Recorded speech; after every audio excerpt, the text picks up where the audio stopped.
Hey guys, welcome to PM Pathshala. Guys, आज हम लेकर आए हैं विजन आईएएस का monthly current affair magazine April 2025, जिसमें हम अपना इन्वायरमेंट वाला सेक्शन कल स्टार्ट कर चुके थे। आज हम शॉर्ट्स देखेंगे प्लस एमसीक्यूज कवर करेंगे, जितने भी हमने टॉपिक्स को कवर किया है।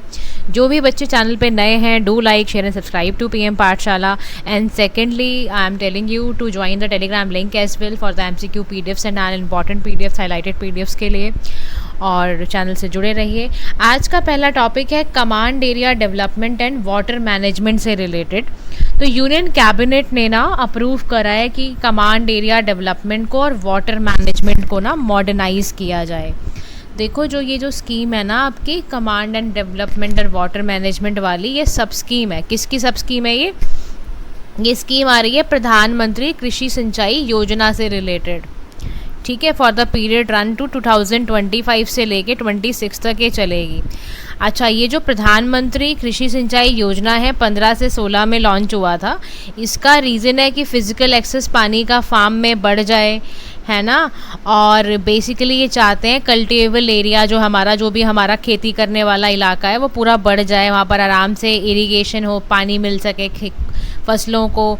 और ना असल में हमारा ये भी ध्यान है कि ना हमारी जो फार्म वाटर का यूज़ का एफिशिएंसी है उसको हमें ना इम्प्रूव करना है।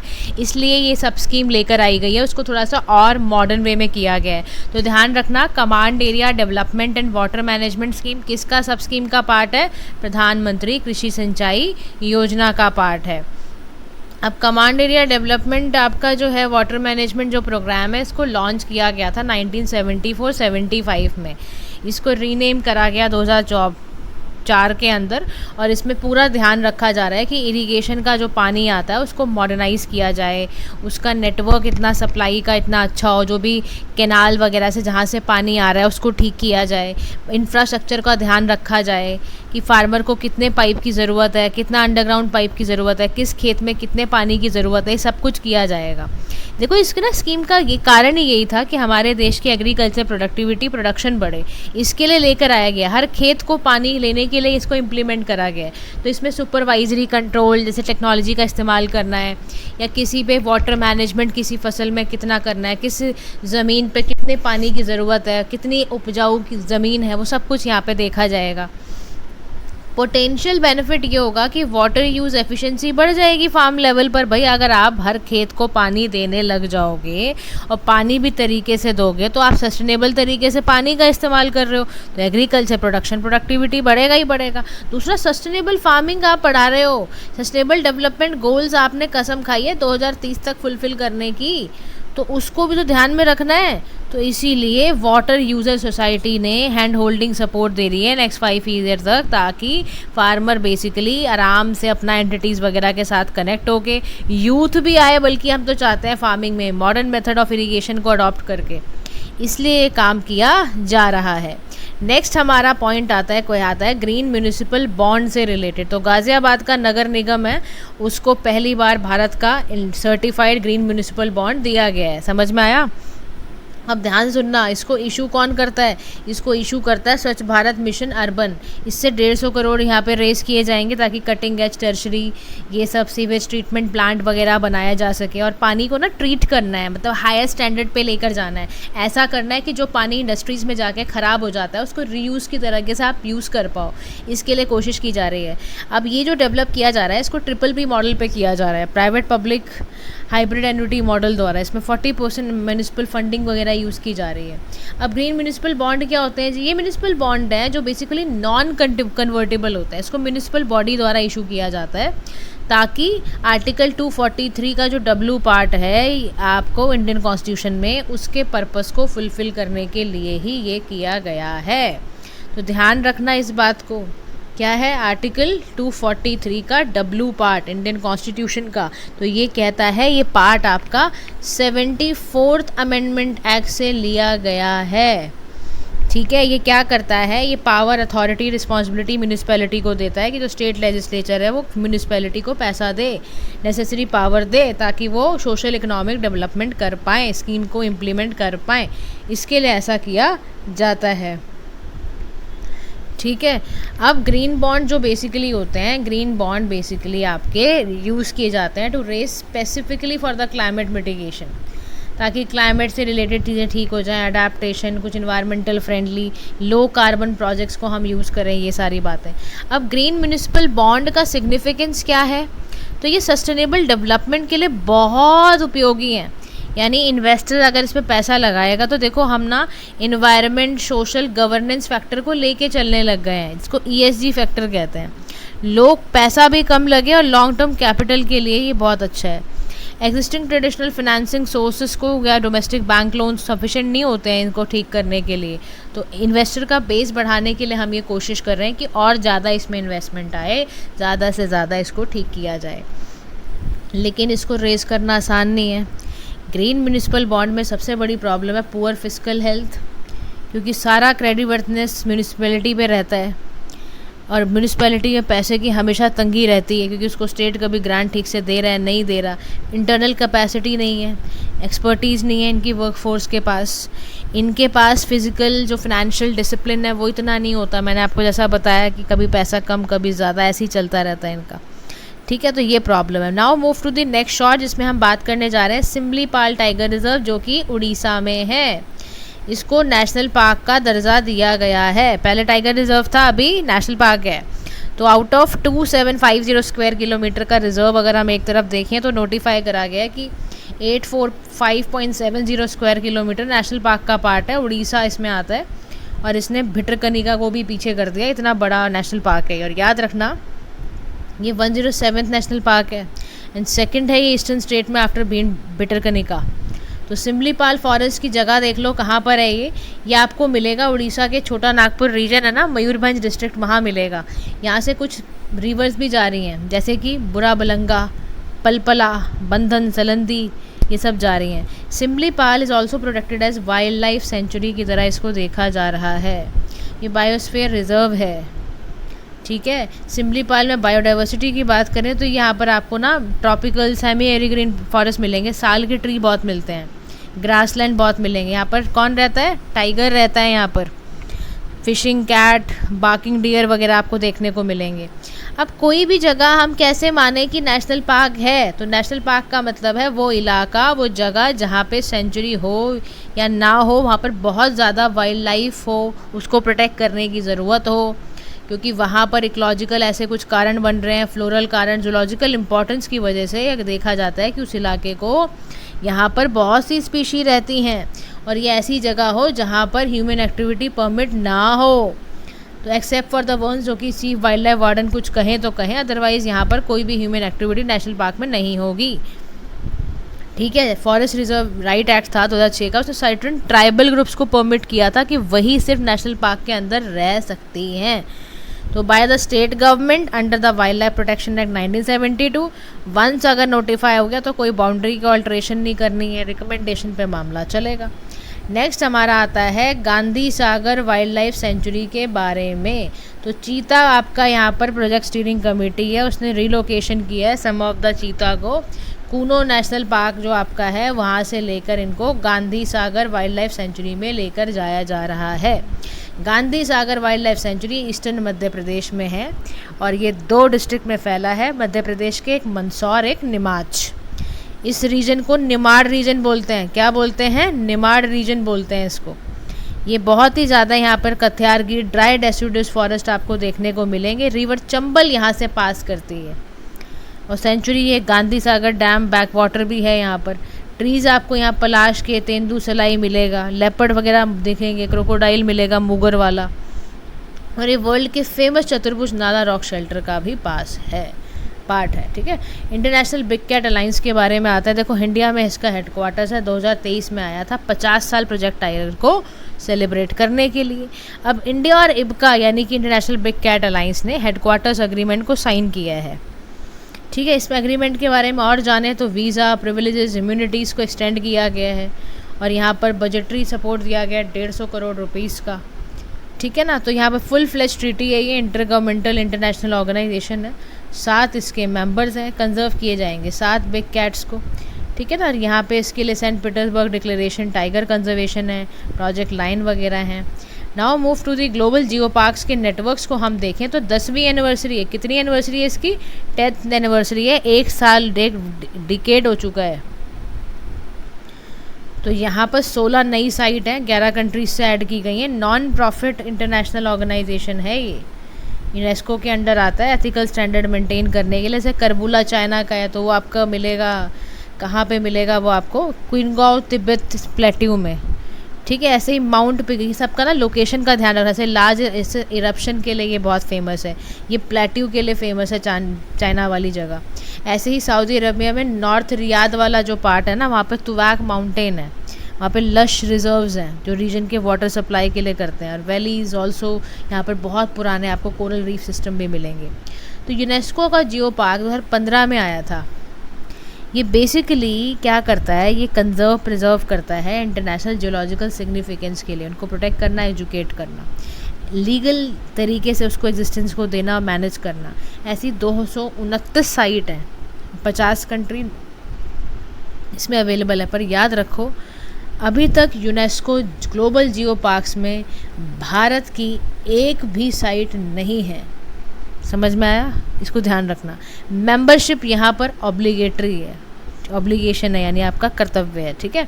चलो move to the next topic, particular emission trading market in Gujarat. एक नई स्टडी रिवील्ड हुई है सूरत इमिशन ट्रेडिंग स्कीम से रिलेटेड। 2019 में सक्सेसफुली इसको हमने किया था, और वो भी यही कि कटिंग हमें पॉल्यूटेंट्स को करना था, 20 से 30% हमें घटाना था। हम बहुत ज़्यादा इसमें में ध्यान दे रहे हैं कि हमारा इमिशन ट्रेडिंग कमीशन जो स्कीम है वो कैसे काम करता है। वो सरकार क्या करती है, कैप लगा देती है टोटल एयर पोल्यूशन इमिशन पर, फिर कितना एलोकेट करना है, कैसे उसको कम करना है, जो पोल्यूटर्स हैं जो बहुत ज़्यादा इमिट करते हैं उनको कैसे डील करना है। और पोल्यूटर पे प्रिंसिपल पे चलता है ये मामला कि जो जितना पे करेगा वो उतना पैसा निकाले। तो 10% का कैप यहाँ लगाया हुआ है कि अगर आपने ख़राब किया तो पैसे निकालो। तो सूरत का जो इमिशन ट्रेडिंग स्कीम है, वर्ल्ड का पहला ऐसा मार्केट ट्रेडिंग है कि फर्स्ट इंडिया का पोल्यूशन ट्रेडिंग स्कीम है, बेसिकली आप लगा लो। और ईटीएस का कॉन्सेप्ट आया यूएस से था, जहाँ पे उन्होंने सल्फर डाइऑक्साइड के पोल्यूशन को बहुत ध्यान दिया था। ऐसे ही हम चाहते हैं कार्बन डाइऑक्साइड के पोल्यूशन को कम करना। तो it is based on market linked cap and trade mechanism, green house gases ताकि हमारी जो है वो कम हो जाए।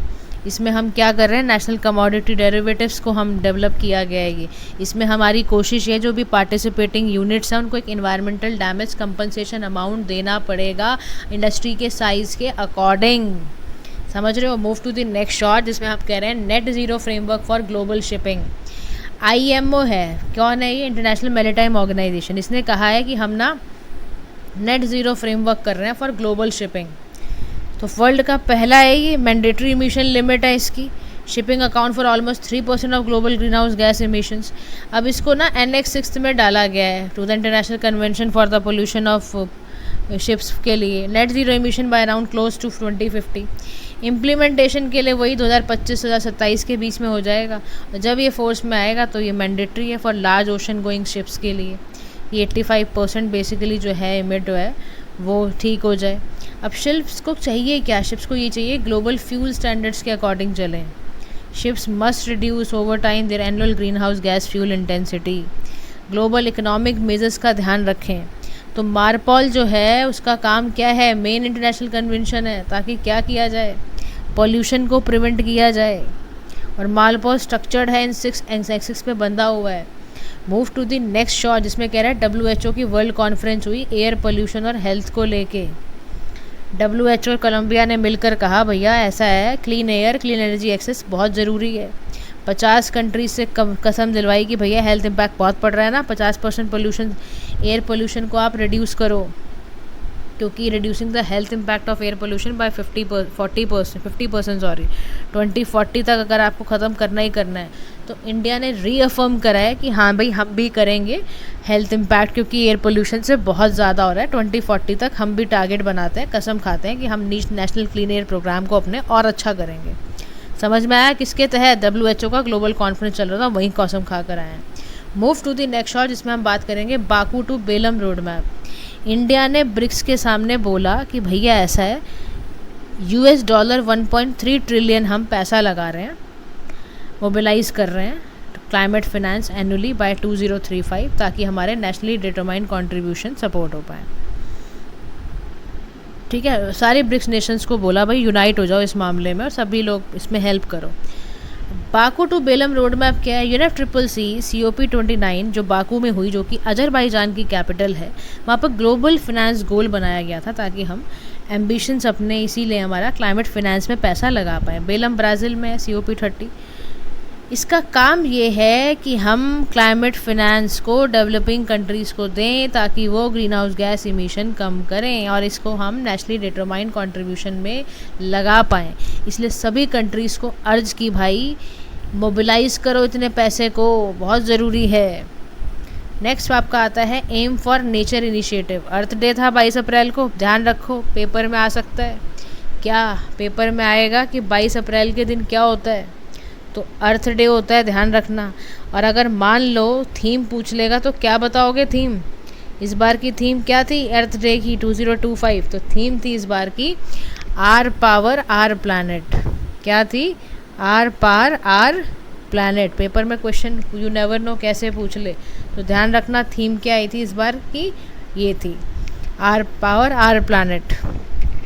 और फाओ जो है फूड एंड एग्रीकल्चर ऑर्गेनाइजेशन, उसने ये इनोवेशन खोला कि भाई मॉनिटर करना है नेचुरल रिस्टोरेशन कितना हो रहा है, तो कि हमारा ये पता चले कि ग्लोबल इकोसिस्टम में कितना रिस्टोरेशन है। तो cutting edge technology, capacity building, ये सब को बढ़ाया जाए और कोशिश है 30% एटलीस्ट डिग्रेडेड इकोसिस्टम जो है बाय 2030 तक ठीक हो जाए। पूरा ध्यान है कि भैया बियॉन्ड फॉरेस्ट जाके हम नेचुरली रिस्टोर करें अपने नेचर को।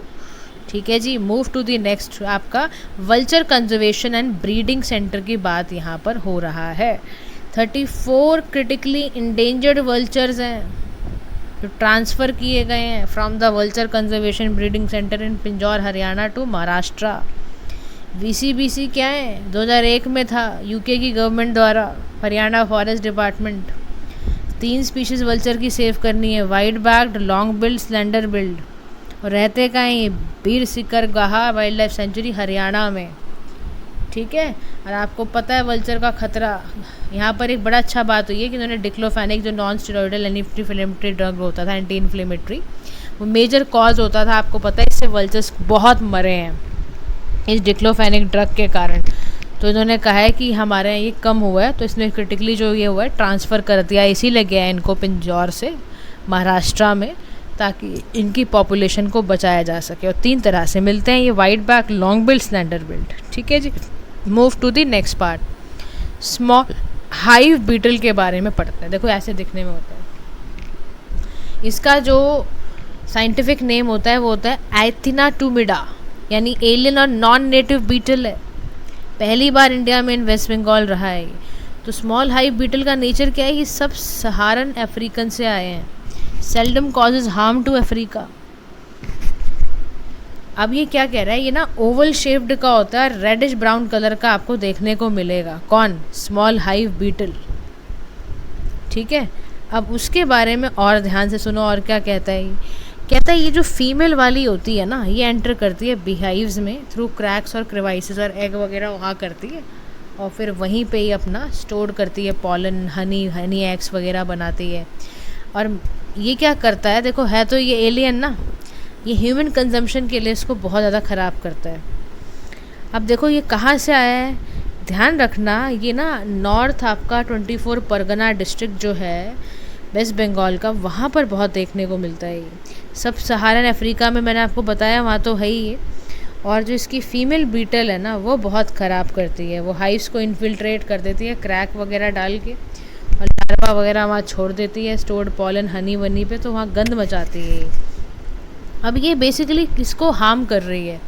ये हार्म करती है आपके हनी बी पॉपुलेशन को। हनी बी पॉपुलेशन के लिए ये बहुत ख़तरा है। आपकी एपीकल्चर इंडस्ट्री के लिए ये बहुत बड़ा ख़तरा है। आपकी एपीकल्चर जो इंडस्ट्री है ना, उसके लिए बहुत बड़ा ख़तरा है।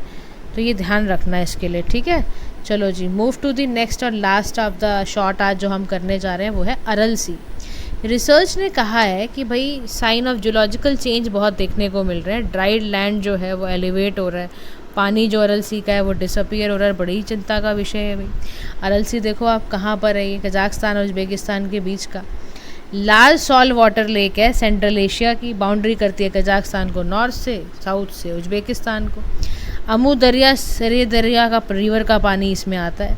अब क्या हो रहा है, ये ना डिसअपियरेंस इसकी ऐसे हो गई, डाइवर्ट हुआ अमू दरिया, सरे दरिया का पानी रिवर का ड्यूरिंग सोवियत एरा। अब वहीं पे धीरे धीरे धीरे धीरे क्या होने लगा, ये ड्राई होने लगा अरल सी, और हजार्डस बन गया ये अराकुलम डेजर्ट के लिए। मेजर ग्लोबल डस्ट सोर्स का कारण है ये। सोचो आप, इतना ज़्यादा इससे डस्ट निकल कर आती है। समझ गए आप मेरी बात को गाइस? तो ये आज का हमारा था। कल हम सोशल इश्यूज शुरू करेंगे। आज इमीडिएटली क्वेश्चंस के आंसर का जवाब दो और चेक करो अपने आप को कितने ध्यान से वीडियो को सुनते हो आप लोग। लाइक करना, क्वेश्चन के जवाब देना तो आपको अच्छा लगता ही नहीं है ना। टीचर पढ़ाए जाए आपको तो कोई फ़र्क पड़ता नहीं है, कुछ काम करा जाए, खुद से भी कुछ एफर्ट लगाया जाए। तो फटाफट जवाब दीजिए थोड़ा शर्म करके। तो ये सारे क्वेश्चंस हैं, वीडियो को पॉज कीजिए, आंसर कीजिए। आंसर्स आपको मिलेंगे कहाँ पर, ये पीडीएफ शेयर कर दी जाएगी। कहाँ पर आपको शेयर कर दी जाएगी, ये टेलीग्राम लिंक पे। टेलीग्राम लिंक चैनल के डिस्क्रिप्शन बॉक्स में है। तो आज के लिए इतना ही। Thank you so much.